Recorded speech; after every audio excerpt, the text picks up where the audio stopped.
Good morning, students. Welcome to LP Savani Riverside School, Dabholi, Surat. Standard 9 Mathematics, Chapter number 5. Introduction to Euclid's Geometry, Exercise 5.1 and 5.2. Okay. So let's begin with question exercise 5.1, question number 5. In question number 4, point C is called a midpoint of line segment AB. Prove that every line segment has one and only one midpoint. Okay, so in this question we have to prove that every line segment has one and only one midpoint. In previous question we proved that the point C is the midpoint of the line segment AB. So with the help of that statement we have to prove that every line segment has one and only one midpoint. Okay, so let's start with the answer. There are two such midpoints C and D. There are two midpoints C and D. Okay, so with the help of question number 4 we proved that AC is equal to 1 by 2 AB and AD is equal to 1 by 2 AB, because here we have to take D as our midpoint of the AB. So here we can say that AD is equal to 1 by 2 AB with the help of question number 4. Okay, which we already studied in the question number 4. But this is possible only if D consider coincide with C. Okay, because only there are midpoint is 1, not 2 more midpoint is possible. So therefore C is the unique midpoint of the line segment AB. Okay, in this way we can prove that C and D are same midpoint. Okay, let's begin with question number 6. In figure, if AC is equal to BD, here you can see that AC is equal to BD, they given in the question. Then prove that AB is equal to CD. We have to prove that AB is equal to CD. For that we use this statement AC is equal to BD to prove AB is equal to CD. So we take AC is equal to BD. Okay, so after that we can write BD is equal to BC plus AB. I repeat it, AC is equal to AB plus BC. By using that we can write AC is equal to BD here. So I use AC is equal to BD in the place of AC. So I can write here AC is equal to BD and AB plus CB. Not I write AB plus CB because BD is equal to BC plus CD. Okay, because C is the midpoint of the BD. Okay, in this way we can say that BD is equal to BC plus CD and AC is equal to AB plus BC. Okay, in this way by using these two statements I can improve that AB plus BC is equal to BC plus CD, because here AC and BD are same. Okay, so the right hand sides are same for the both the equations, so left hand side automatically proved. Okay, so AB plus BC is equal to BC plus CD. In this way we can prove that AB plus BC is equal to AC and BC plus CD is equal to BD. In this way AB is equal to CD is proved. Okay,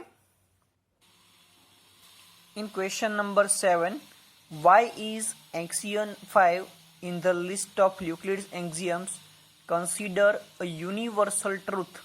Note that the question is not about fifth postulate. Okay, So first of all we have to focus on axiom 5.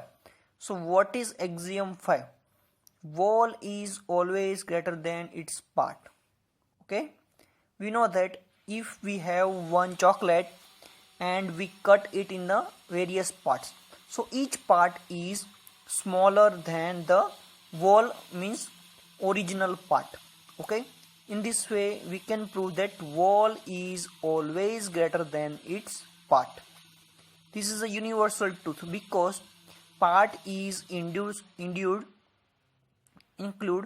the whole and therefore can never be greater than the whole magnitude. Okay, सो किसी भी चीज़ के parts करते हैं हम cut करके, तो जो हमें एक ईच एंड एवरी पार्ट्स मिलता है, तो वो ईच एंड एवरी पार्ट है वो स्मॉलर देन कैसा होगा, wall part. Okay, so this is the axiom 5 which is proved by the Euclid. Okay, so in this way this statement is approved.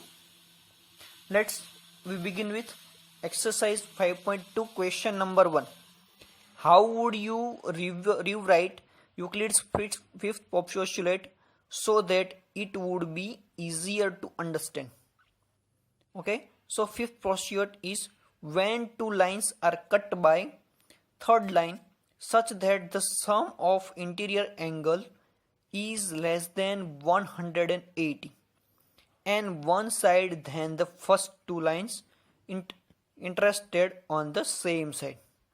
Okay, means अगर हम किसी दो line है उसको कट करते हैं, ओके, सो उसमें से जो थर्ड लाइन है such that the sum of interior angle is less than 180 means उसमें से जो थर्ड लाइन है तो उसका जो इंटरसेक्टिंग एंगल है, इंटीरियर एंगल, वो कितना होगा, less than 180 and one side is the first two lines interested the on the same first line. Okay, so this is the use of postulate number 5 in the question number 1. Okay, in this way you can prove any kind of these statements.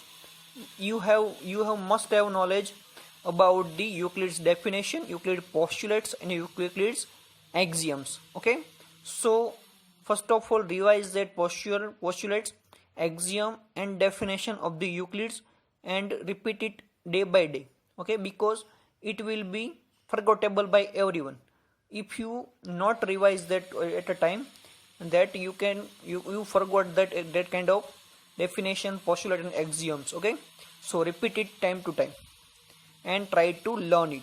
Okay, we take now next question. Question number 2.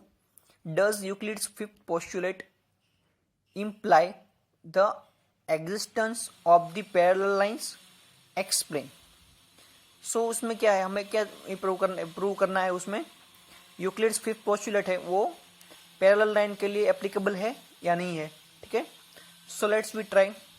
It may be argued that Euclid's fifth postulate recognize the existence of parallel line if the sum of interior angle is 180 on both sides of the transversal, then the lines will not intersect on any side. Okay, जो lines है वो एक दूसरे को parallel होती है तो वो कभी इंटरसेक्ट होती नहीं है.